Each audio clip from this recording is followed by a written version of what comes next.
Friends, welcome back in exam status YouTube platform. आज जो हम डिस्कस करने वाले हैं वो है आईबीपीएस क्लर्क। तो रिक्रूटमेंट ऑफ क्लर्क्स के जो रिक्रूटमेंट निकली है, जो वैकेंसीज अभी निकली हैं, उसके बारे में अभी बात करते हैं। तो बैंक क्लर्क्स की जो टोटल नंबर ऑफ वैकेंसीज़ है वो है 6128। तो 6128 पोस्ट पर जो है बैंक में क्लर्क रिक्रूटमेंट होने वाली है। तो फॉर्म कब से स्टार्ट होंगे और कब तक इसको आप फिल कर सकते हैं, डिस्कस करते हैं। तो फॉर्म जो है वो फिल होना शुरू हो चुके हैं 1/7/2024 से।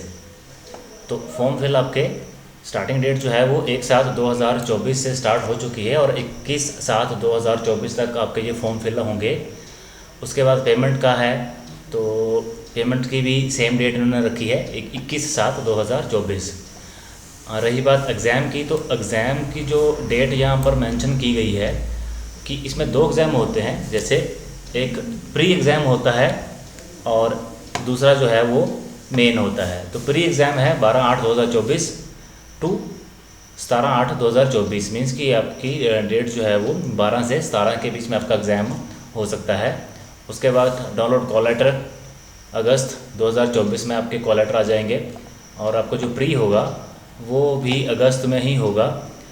नेक्स्ट आपका है रिज़ल्ट ऑफ ऑनलाइन एग्जामिनेशन, कि जो आपका रिज़ल्ट है वो है सितंबर तक आपका रिज़ल्ट जो है वो आपको मिल जाएगा।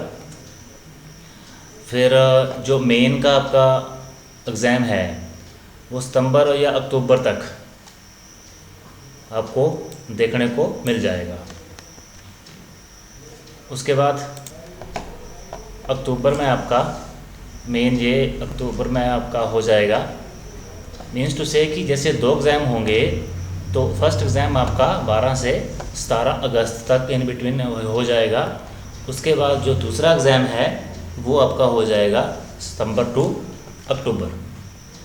उसके बाद प्रोविजनल अलॉटमेंट जो है आपकी लगभग अप्रैल में आपकी ज्वाइनिंग हो जाएगी।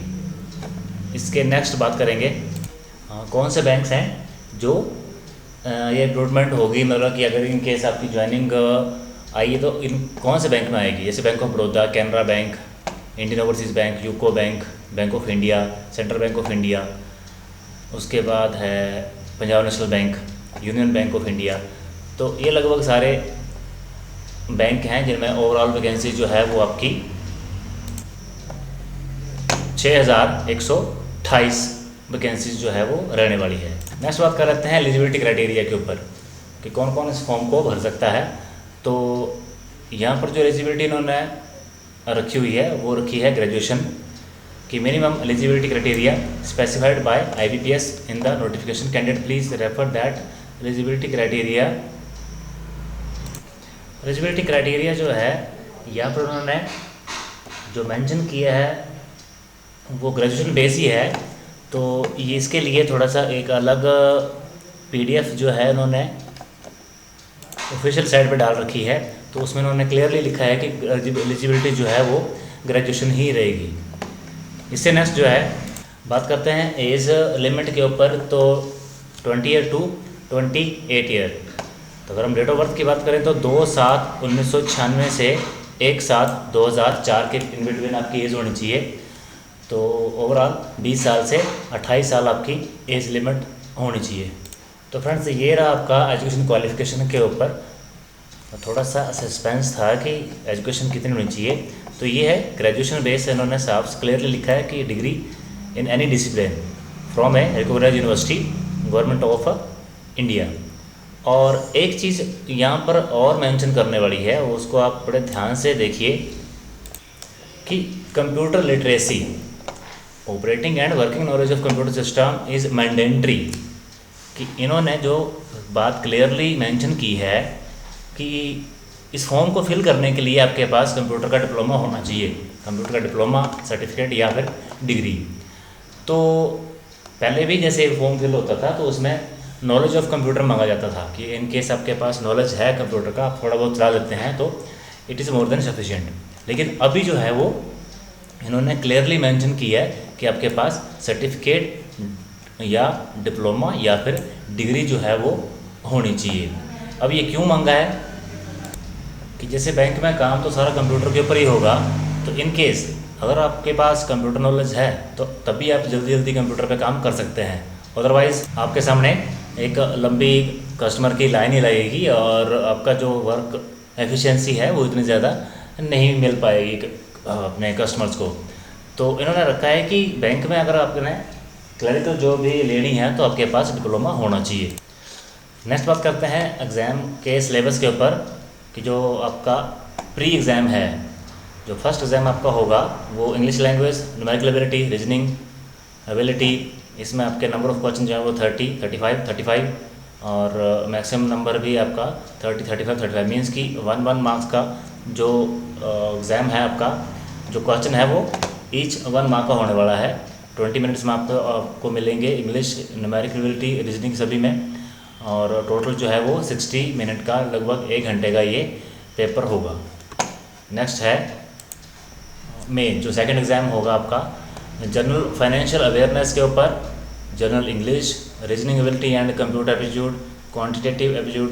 ये जो है आपके सिलेबस रहने वाला है। जैसे फर्स्ट आपका 50 क्वेश्चन, फिर 40 क्वेश्चन, फिर 50 क्वेश्चन। तो ये आपका जो नंबर ऑफ़ क्वेश्चन हैं वो रहने वाले हैं। इसमें भी आपके 1 मार्क के क्वेश्चन होंगे और टोटल नंबर ऑफ़ टाइम आपको मिलेगा 160 मिनट। तो फ्रेंड्स, अगर आप चाहते हैं कि आपको भी ऐसे गवर्नमेंट जॉब की नोटिफिकेशन मिलती रहें तो चैनल्स को लाइक कर लीजिए, चैनल को सब्सक्राइब कर लीजिए। जैसे ही नई नोटिफिकेशन कोई भी आती है गवर्नमेंट जॉब के रिगार्डिंग तो सबसे पहले आपको जो है वो नोटिफिकेशन मिल जाए, आपको पता चल जाए कि कौन सी गवर्नमेंट जॉब निकली है और जिसको आप टाइमली फॉर्म को फिल कर सकें। तो एक बार फिर से थोड़ा सा रिवाइज़ कर लेंगे कि कब आपका ये फॉर्म स्टार्ट हो रहे हैं। तो फॉर्म स्टार्ट हो चुके हैं आपके 1/7/2024 से और लास्ट डेट है 21/7/2024। उसके बाद जैसे कि आपको ये स्क्रीन पे आप देख ही रहे हैं कि प्री आपका कब होगा और मेन आपका कब होगा, उसके बाद आपका जो फाइनल रिज़ल्ट है वो कब आएगा। तो ये सब कुछ आप नोट कर लें। इसके साथ ही आज के लिए इतना ही है। बाकी आप साइट्स देख सकते हैं, इस साइट पे जाके आप फॉर्म को फिल कर सकते हैं। ये 2 साइट्स यहाँ पे दे रखी हैं, एक क्यूरी के लिए और दूसरी आपके फॉर्म फिल के लिए। तो मिलते हैं आपसे एक नए नोटिफिकेशन के साथ। तब तक के लिए टेक केयर।